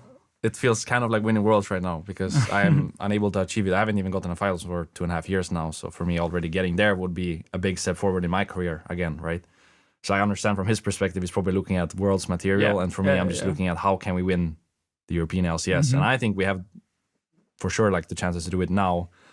But as I mentioned before, we have a pretty bad matchup into Vitality, I think. And they looked a lot better in their quarterfinals than they did during the regular season, just because I think they flipped their game plan to be more fitting for a best of 5 series. I think it was really risky to play around your top laner only in a best of 5 series, because you can't always get counter pick. You can't always get a lead through top lane, because many of the times top lane is irrelevant anyways.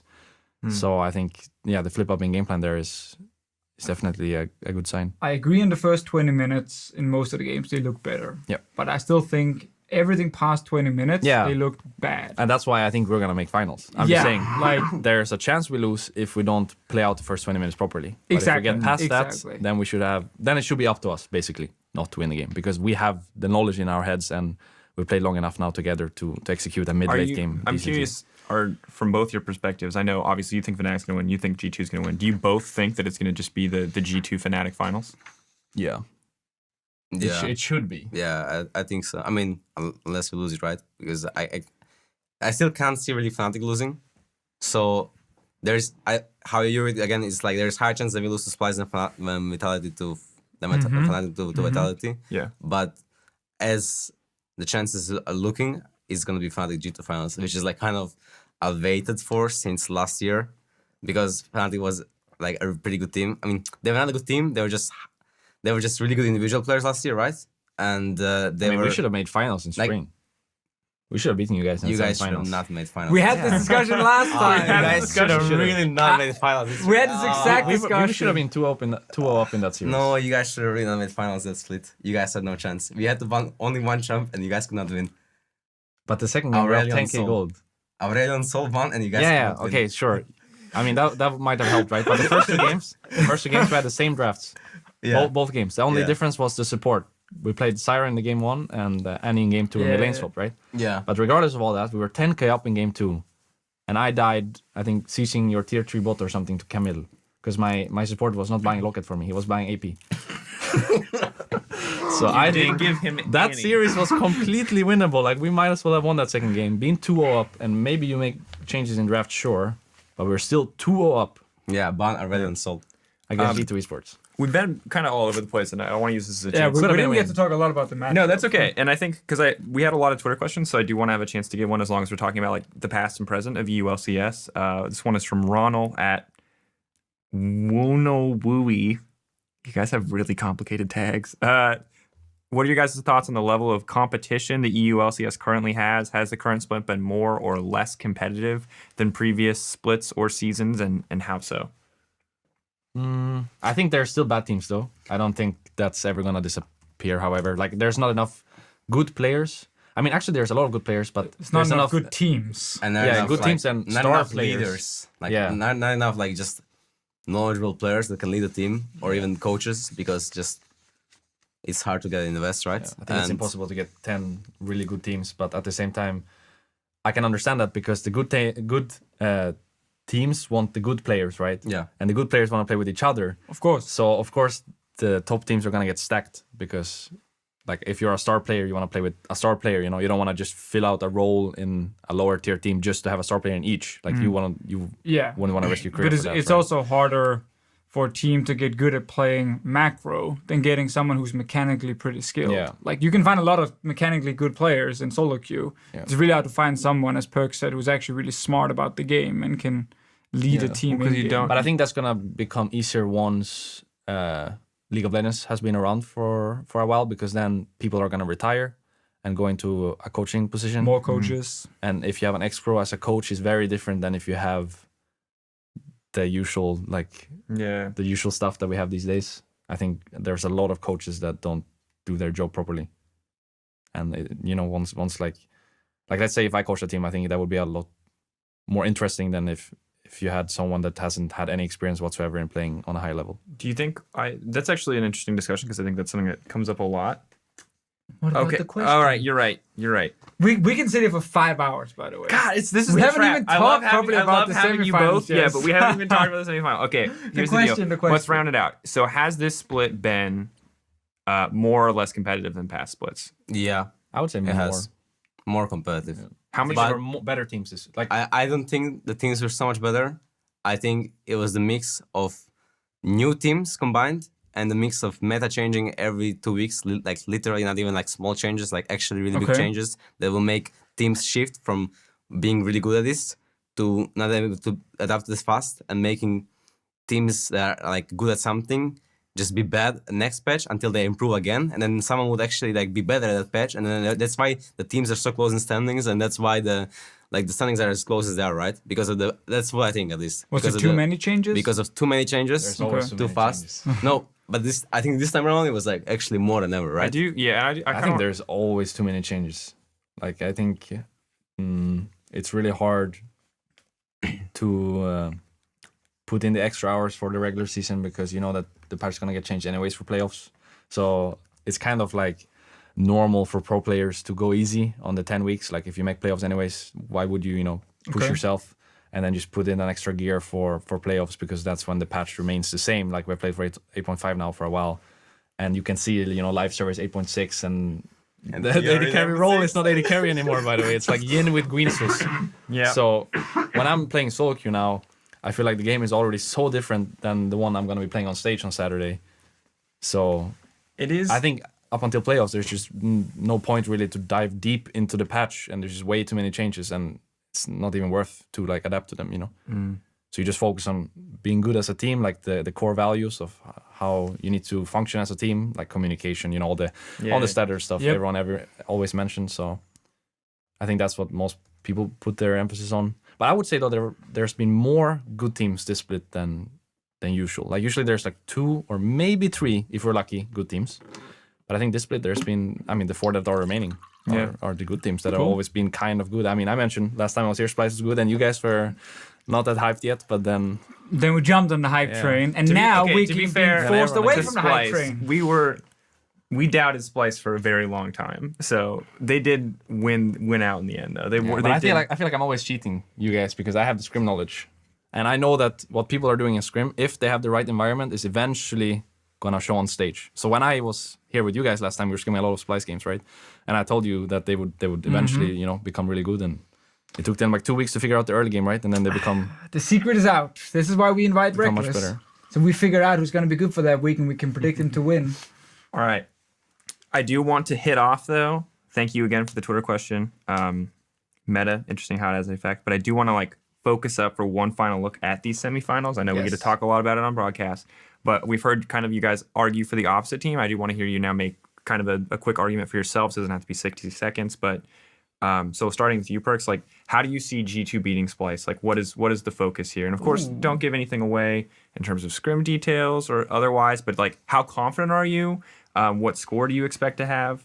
Kind of those things. I think we are just playing a little better than ever as a team right now, and we are communicating a little better, and our macro understanding is on a higher level right now than it was before, and everyone is so willing to improve and win, and it's same for every team, right? Hopefully at least, but I think that we have an edge in terms of in-game leadership over Splyce, and I think if we prepare, for best of series, preparation is very important. Preparation and adaptation, right? So I think we should be able to prepare and adapt better than them. And I can see us winning 3-1 this series really comfortably. Mm-hmm. Just to add in some quick thoughts from the outside regarding this matchup. Splyce, they will have a problem in the early game that the one lane teams have tried to attack against G2 was the bot lane, but the one lane that never wins early, or at least not the last many, many weeks, is Splyce's bot lane.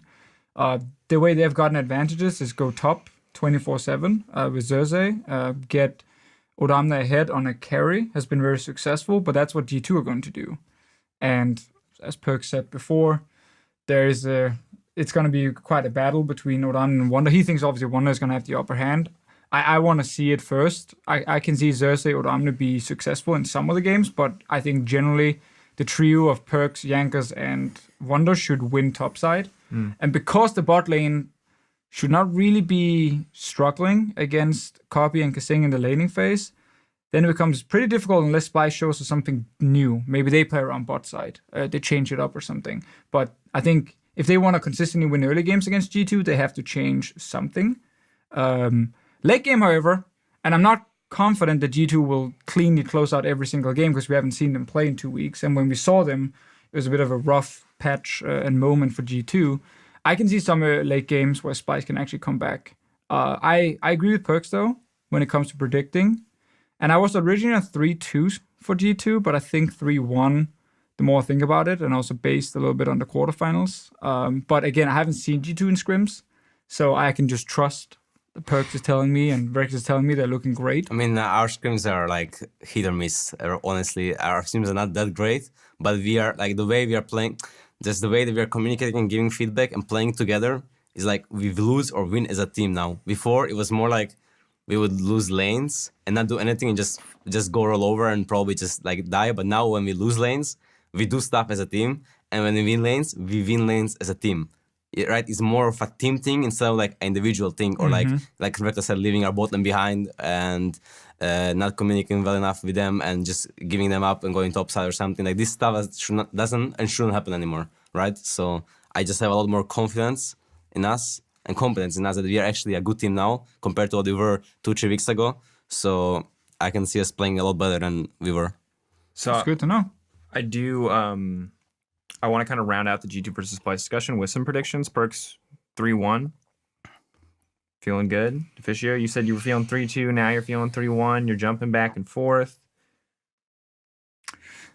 I am going 3-2 G2. I'm going 3-0 G2. You're going 3-0. I think they're going to smash in 3 games.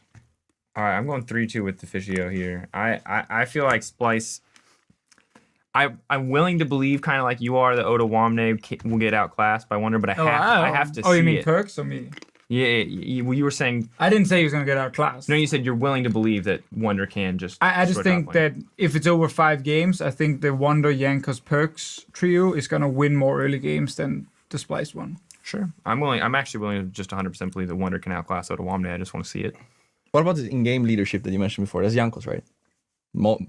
A lot of Jankos. Because when I played with him with All Stars, he was really talkative. He's very just outspoken. a very good early game leader. Yeah.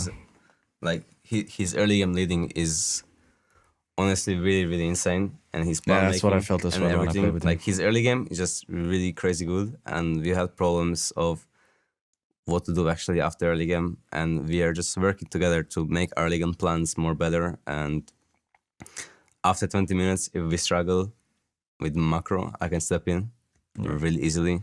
And it's right now everyone else has bigger understanding of the game, like higher understanding of the game as well. So it's easier for me to just focus on myself compared to as before. I would actually have a lot of random deaths because I would look at what my teammates are doing all the time in the game. I would not look at what I was doing, and I would try to micromanage everyone on the map. Well, I should stop doing that, and now I have a lot more trust as well. So it's just better for me as an individual. Like I can easier show my star power when my team is good than when I am focused, like playing for everyone. Makes I was sense. just curious. I Yeah. had a Yeah. lot of good memories with Jankos, so I wanted to ask. I mean, I think it's a good thing to ask because it's not something that we check in with a ton. And it's one of those things where, like, we're always towing the line when we invite you guys on right before your match about, like, asking too deep of questions, giving things away from how a team works or what they're prepping. So, I mean, good to hear kind of that insight. Now on the opposite side, though, Fnatic versus Vitality, I want to get some predictions as well. Before we do that, Rekkles, I'd like to hear... You've voiced a lot of like fears for how you lose to Vitality. Let's see how But do I'm you not win? scared. I think we can beat them. You know. Yeah. I don't think it's like. Is it a 3-0 like you predicted for G2 versus Splice? No, I think our early game is not good enough to win 3 games cleanly. But I think at the same time we should not be able to lose 3 early games. So I mean, you might lose I would 3 early call it- games, but then you come back later. yeah, exactly. I don't think like 3 early games will make 3 games lost. you Yeah, know? yeah. I think we should, worst case, be able to. I mean, I would predict like 3-2 for us. Yeah, 3-2. Really? Oh, okay. I think we're gonna. I drop would some do games. it 3-1 as well. I'm a Fnatic. 3-1 Fnatic. 3-1 Fnatic. There's one game where Vitality will snowball early. Yeah. I think at one game for sure. Yeah, right? they Like, get the Baron, looks good, they like win. It the- might be the first game, and Yeah, everyone like panics. the one game, you know? I'm pretty sure they will do it. But like the other games, Fnatic should step up, and there's gonna be one game where they're gonna snowball early game, but they're not gonna get a Nash. Exactly. And Fnatic's gonna come back. Like I can really see all these things happening. Yeah, 3-1 Fnatic. I don't know. I just feel like I also have a bit of PTSD from last year. You know, there's like semifinals in general. Like, there's been a lot of semifinals since I was successful. I guess. I mean, you can still consider me a successful individual because I've still achieved a lot, right? Even though we haven't won anything, I've still made it far in a lot of tournaments I've participated in. But I still feel this PTSD from semifinals because 2016 semifinals we lost to you guys. 2017 both semifinals we lost. One Misfits, one G2, Yeah. So now we're here again. Not really a good track record against G2. Exactly. But so tell me and tell the Fnatic fans why this team is going to be different in the semifinal. Like, what is it? Because we have Joey. Joey is the factor. Yeah. He's the main. I think our biggest issue actually last year in the semifinals, I think 2016 semifinals, we should have lost that one. We were not a good team in 2016 spring. So it was understandable that we dropped that series to you guys, regardless of how the team were at the time. I think there's just no way we win 3 Nexuses against you guys. Like you guys were way too good at that time. So that was okay with me. I was okay with losing that semifinals. I felt like we didn't deserve to be there in the first place anyways. Like I think the IEM tournament was cool and everything. We got second there and it was all good, but we randomly beat Vitality in our quarterfinals that spring split, and we shouldn't have done that either. So it was just a surprise to be there in the first place. But for last year, I think we deserved to be in semifinals both splits. Even the spring one where we just made it by one game, I still felt like we deserved it, and I felt like the reason why we didn't win either of those series was because we couldn't pull it together when it really mattered.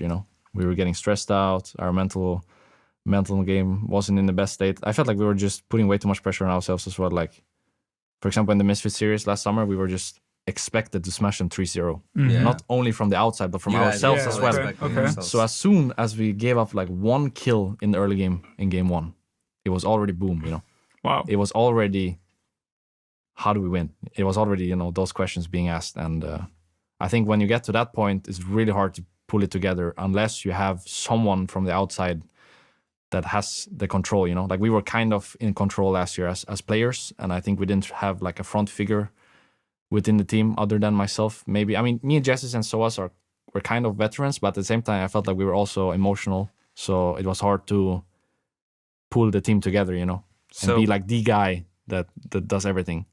Your argument, and I like all this. I like the history and the context here as to why the guy on the outside is important. But just to be clear, your final message to Fnatic fans as to why you're going to win semifinals, you're going to make it to finals is, we have Young Buck. Exactly. I think. Damn. We were a good Shout team out to last Young year, Buck, though. and we're a good team now. The only difference is that now we will not tilt, and we will not fall short, regardless of how the first game goes, regardless of how the second game goes. You know, the series will end when there's 3 games won by either team. It's not gonna be like last year, and that's because of Joey. I think that's a very good That's a message. good- Very That's good a good message to statement. the fans, because that is actually one of the concerns I see a lot of people have. Is it's hard to, you can look at all the numbers and all the games Fnatic have played and said they are the best team. But if, as you said, if you guys just collapse after one game, then it doesn't matter, right? Because I felt like it was actually the same when we guys played you guys in the spring split last year of the semifinals. Because we won the first game really convincingly. The second game we had 10k gold lead, and then we threw it, right? And normally after the second game, you just feel like, oh, we just threw the game, we can just win the series 3-1, right? Yeah. But we felt like the series was Lost. Lost. Yeah, I saw you guys' faces after and the it was second really game. doomed, yeah. And when you think back at it, it's crazy how it can be like this, because we were 1-1 in a series that should have been 2-0. So there's no reason for us to ever. I mean, it kind of makes sense Feel because stressed you out. guys are kind of like. I mean, we're cheesy. You guys sure, are cheesy and you're using picks. but we were good. You guys were, we were playing You guys good were, League you of guys were Legends. playing good. Yeah. I mean, you guys are playing good together.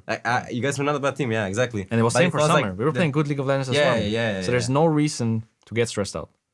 Just take it easy, you know. Yeah, it's Alright. true. Every game is 0-0. No 1-1, no 2-1, 1-2. Yeah, not it's not true, like it's that, true. you know. Just 0-0 every game.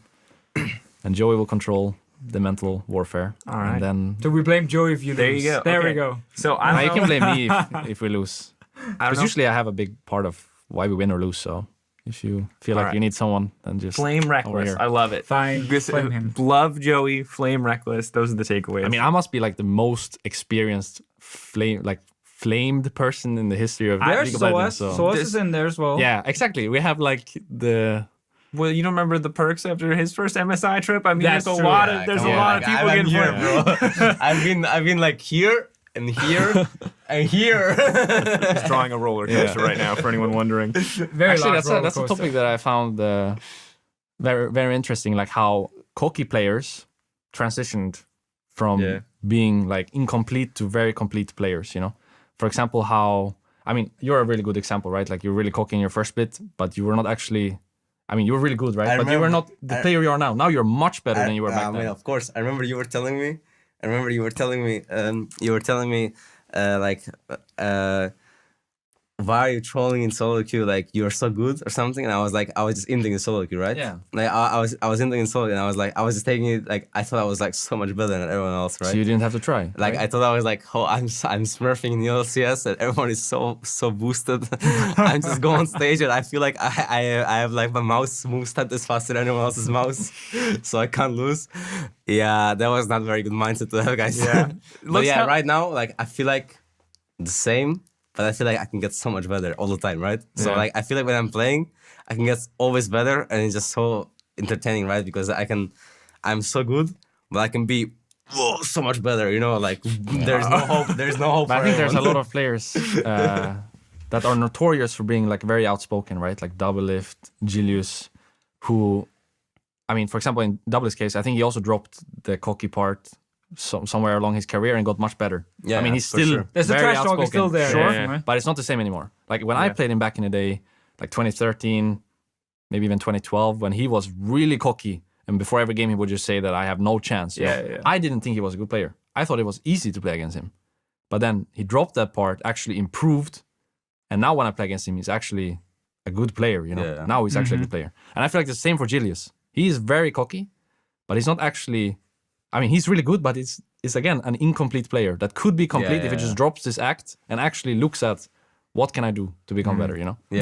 We And really not like just the trash sees, talk, like- though. We like don't drop it entirely. Yeah, we like we trash want talk. some trash talk. I mean, sure, you should keep your persona, right? I don't think Yeah. he's faking Yeah, it by any yeah. means. I think this is how he is. But I also think there has to be a line. line Yeah, somewhere. yeah, for sure. Yeah. So you can't improve as well, because I feel like he's going to be stuck here unless he drops his act. Like eventually people are going to catch up to him and become just as good, if not better. And then he has to make a change somewhere. And if you're this cocky, how do you make a change? How do you go to bed at night thinking, tomorrow I need to improve, you know?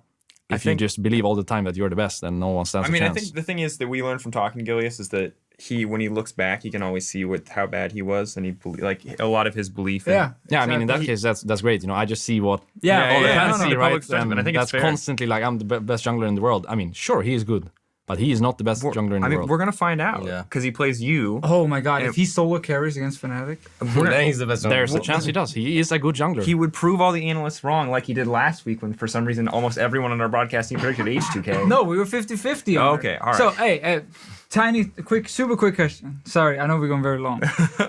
Is it better to predict 3-0 for one team or predict 3-2 for the other team if the game goes all the way to 5? I mean, What are you trying to get? it's like I told you in the beginning. H2K? It's good to have a strong opinion. 3-2 is for cowards. You just, Yeah, Really? Yeah, that's kind of true though. What if you And actually believe it's gonna 3-1 be is even 3-2? worse. I think 3-2 is Come on, man. 3-2 is 3-1 is like a decent one. okay, but 3-1 is the worst because that's like, It's a yeah, safe I one, believe no? in this team, but I want to be safe, so I say one game. No, it's more like 3-1. Like 3-1 is the worst. Just say 3-0 Alright. or 3-2. Actually, that makes sense. I think It's an even series. 3-2. G2 3-0 slice. You changing it now? Yeah, I'm changing. Like, Okay. 3-0. Reckless convinced me. You convinced me.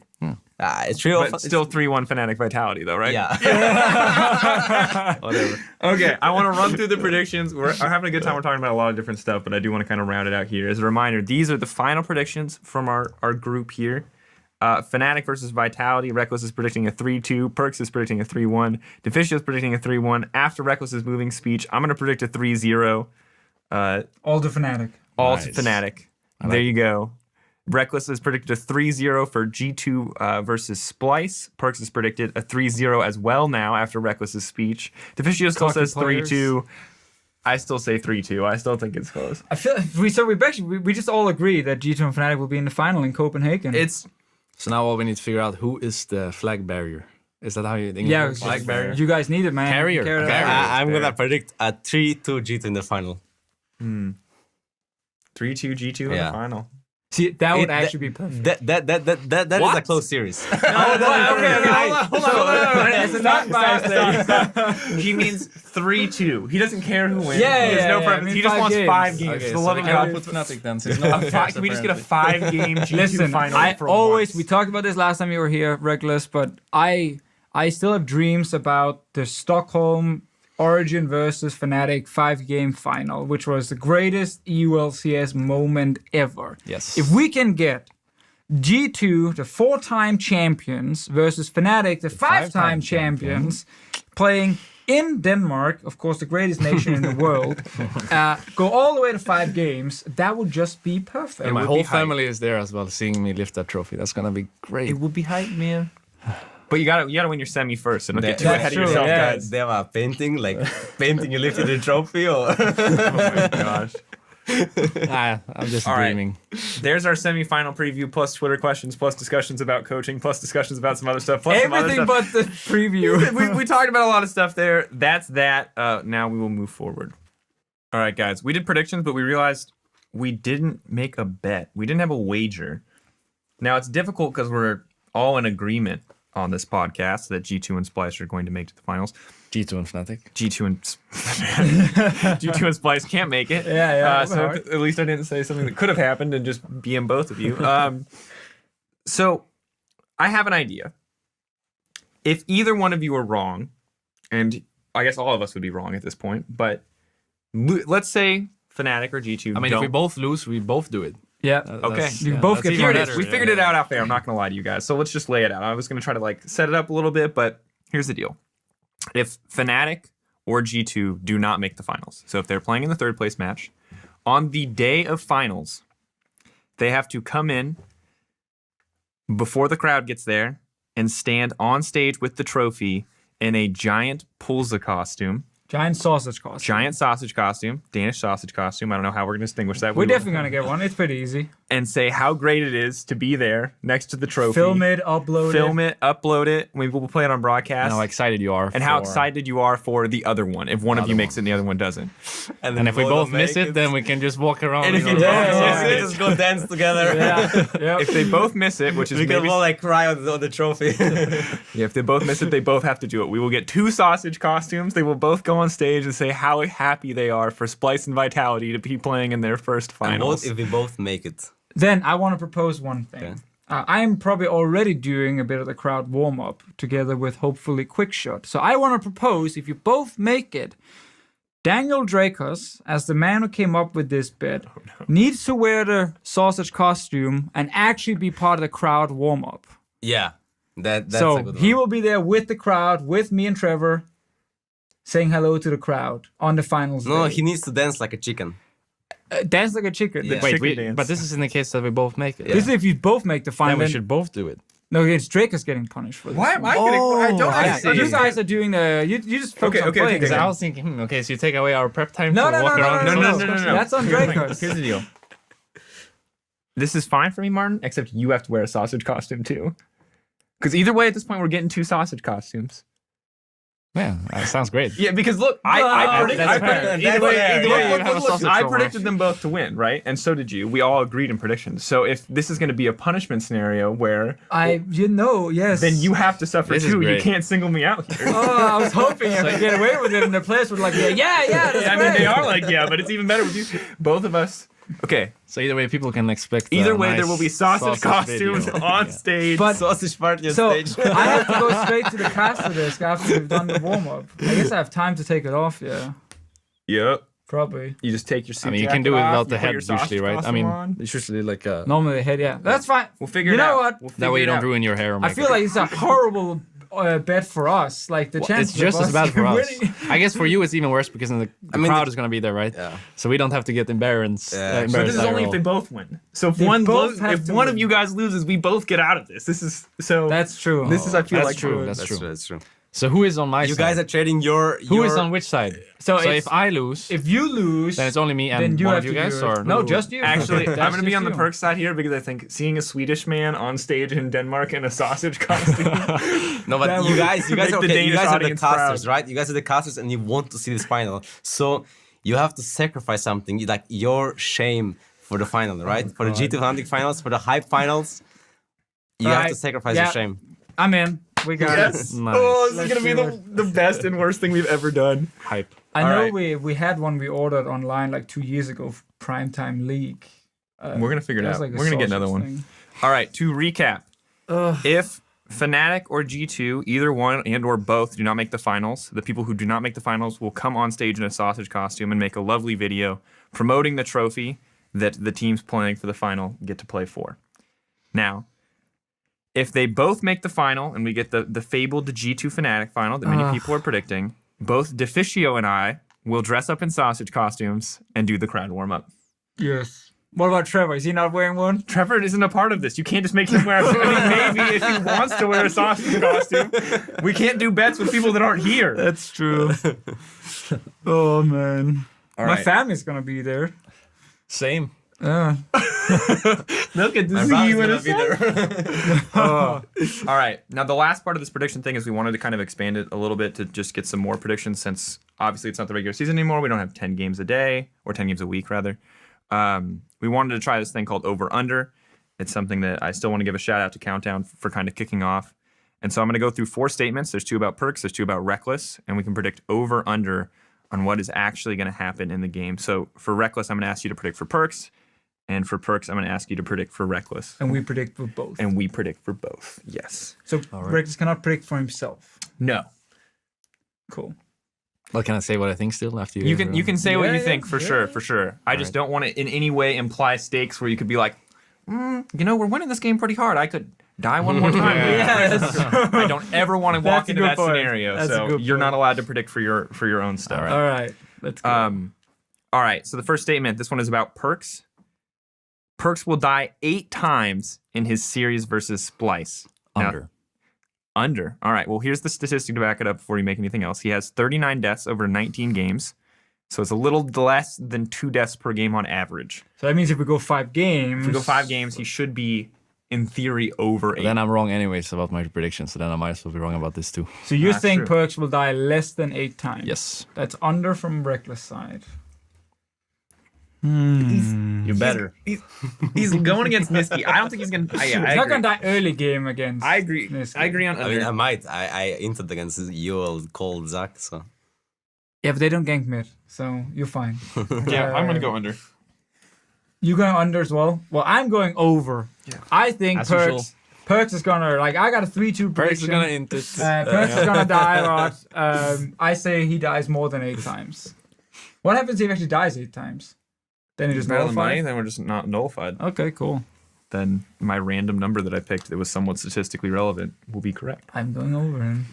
Next one, a little less flamey. Rekkles is going to have an average of plus 15 CS at 15 minutes for average across his entire series. Currently, he has an average of plus 9.8, so almost 10 in his favor. But the reason I picked a higher number is it seems like we talk about mini Truepax Jackal not being as lane dominant. It seems like you can probably crush it out in the CS So basically, department. you're saying that Rekkles will be 15 CS ahead of Mini Truepax on average On average. at 15 minutes. At 15 minutes is when we'll mark This it. is too extreme. No, this is like an under. No, this is honestly, this is like really extreme. No way. I don't know. You got a 3-1 prediction that there could be some games where the Fnatic bot lane wins really hard. Oh, you do have a 3-1. Yeah, but I think that, as I said, Fnatic Vitality bottom will they will win early game at least 2 games. I think like not bot lane, but like both mid jungle will win early game at least 2 games. That's how I see it, and by that he already cannot have CS advantage in my opinion. Oh, he could So- definitely have CS We'll advantage. see about that. It's his mid laner dying. Is it at 15 or what? At 15 15 minutes. minutes. Mark yeah, at yeah, 15. yeah. So no, it I'm going under. I'm going over. I'm going, actually we want to go over, but so that 15 minutes, it's 15 CS on average. So I'm going under just because it's on average, but I think there will be a game or two where he's actually above that. I mean, there will be a game where Rekkles will flame horizoning enemy AD for sure. At 15 minutes. And that would get him to the 15 average. Dude, all it takes is one flame horizon and then be an even All for the right, rest of the what do you got series. there, Rekkles? I mean, it really depends on how they play. If they leave me alone, then I'm over, or 15. Yeah, 15 plus. If they don't leave me alone, then I'm under. It really just depends. If they want to spend resources on shutting me I stand by down, my under. then I'm under. Otherwise, I'll be over. Yeah. Next one, the second one for Perkz is Perkz will deal 32% of his team's damage. 32. Yeah, currently he does about 30. Pretty average for, or slightly above average, I think, for mid laners, give and take, but pretty average for mid laners. I would remaining. say under. You think Perkz is gonna do? You think he's gonna be on that like Galio mid dog No. duty in the mid lane? I think he will be on a carry. But I also think there's going to be more carries in G2 Esports. See, that's what I'm thinking too. So there's no way he gets 32. No way he gets 32, you say. So Caps and you are both above 32 on average. Yeah, but we don't play carry top laners. I don't know, fair enough. But Caps is like on near 40, I think, for most of the split. True. He was abusing with Azir and Corki. Nice. So- I can't do anything. So I'm trying, but I 32% can't. of his team's team. There's a chance that it just becomes the Wonder Perk show. And they deal all the damage, and Yanin is trying to get to late game, but never gets there because they've already won the early game. But then he will never have 32. You cannot get 32% in the early game. There's not enough it's damage to deal. No, I mean, because it's percentage based, right? Yeah, yeah. Total, it's total. So it doesn't Not actually matter how much. Yeah, I know. But I'm just saying, as a carry, it's hard to deal almost more damage in your like jungler early game. Because support and jungle. I'm not saying the game ends at like 15 minutes. It's but- just the longer the game goes, Yeah. the support kind of goes up with your early game, right? But then at some point the support stops and you just keep going. So the longer the game goes, the more percentage you get. Just keep But then going. Yanin suddenly kicks in and he starts going up, and that might pull Perkz down a little bit. Put him Yeah. on bars, duty. There needs to be a sweet spot where Perkz ends the game at like So now 30 now minutes. Perkz is gonna tell his coach, can we draft Guys, Corky mid. Support the one clarity we don't also. want. I'm going over. Give me some CC. I'm going over. Drop some Perkz, CC, guys. Perkz gonna carry. Wasn't there an Ornn 80 carry at some point in some region? Yeah, maybe you There can was ask Jarnon Are you if he... serious? Yeah. One Cyan bot lane. Yeah, Actually, wasn't that the GAM team? I think it was. I think it pulled this was a Cyan carry. yeah. Or Sound, I don't sound. actually You know. can always ask Alright. if they want to play this. What are you And saying, Drake? I'm saying over. Rekkles says under. I think over. I think Perkz is gonna.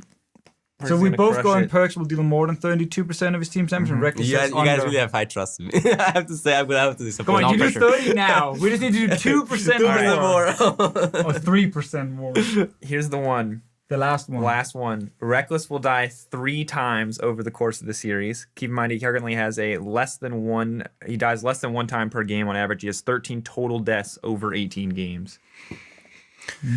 Don't This is stay out actually of this is Rekkles. actually a really tough one because like usually I would have like, I think he's really good at not dying and playing like well, but against Vitality, like especially against Vitality, It's hard to play well against that. I think that he might die. Like I think that he might die, or he might be behind it. Like I don't know. I have this feeling that like he has, Fnatic can actually lose to Vitality, right? Okay. So I think that he will actually, like, I would say.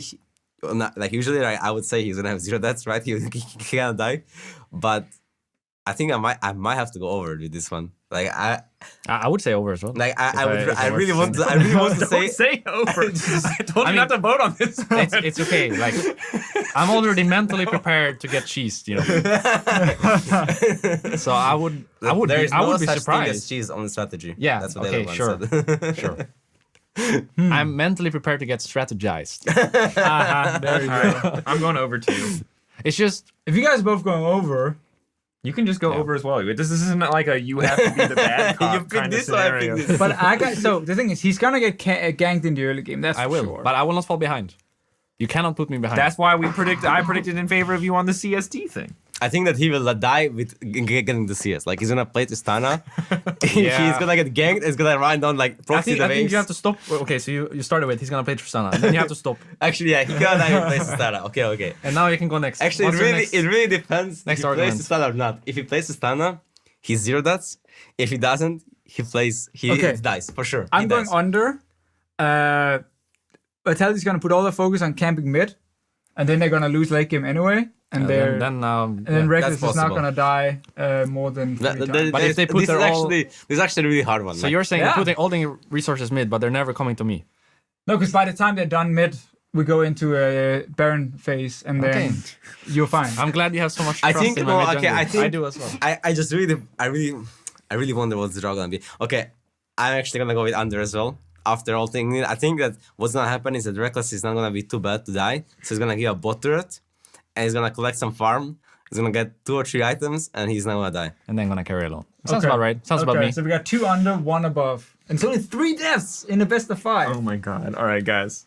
That's the dream. Well, there's your over-unders. That was an absolute mess. That was really good, though. Yeah, I had to like really think about it. Yeah, you know? it's tough. Good brain exercise. Thanks. I believe in Caps as well. I do. Caps Broxer, like. And if I was a mid laner, I would really want to watch Caps versus Jisuke. It's one Smurfer against Hey, another. if you're a viewer, you should definitely watch as well. It's on Caps versus Saturday Suzuki. they play, and you should definitely also watch the other semifinal. Friday and Saturday. That's on ULCS. Friday. Ah.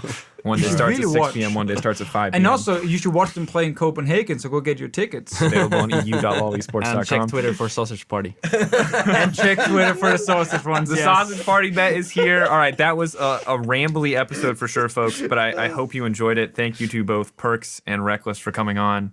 Yeah, thanks. Deficio was here too. Are we going to do the last Perkz play-by-play?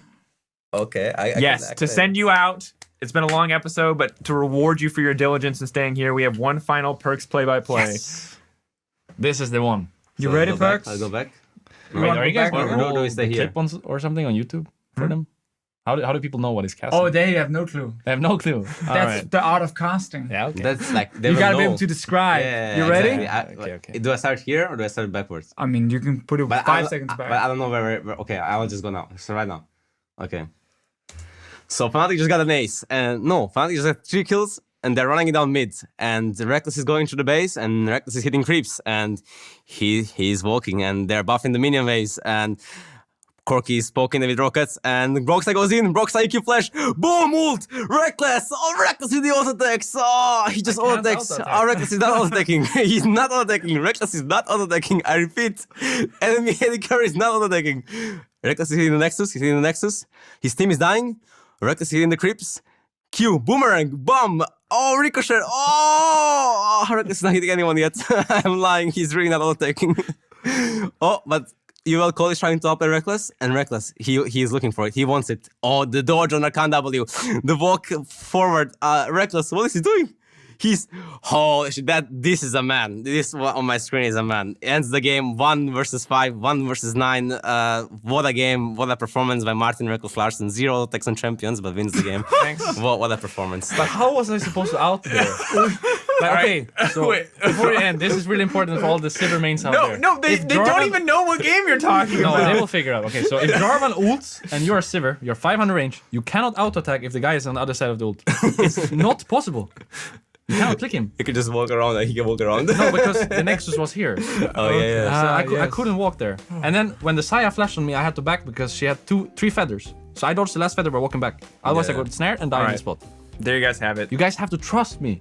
All right, this is for those who want to try to figure this out. This is Fnatic versus Unicorns of Love, week 4, day 1. This is the final fight where Rekkles heroically takes the Nexus without auto-attacking a And champion. that's why Medic is 3rd on my list. Ah, He didn't flame me. I would have put Deficio, but Deficio memed me. All right, guys, there you have it. That is the episode 10 of EUphoria. We'll talk to you guys next week.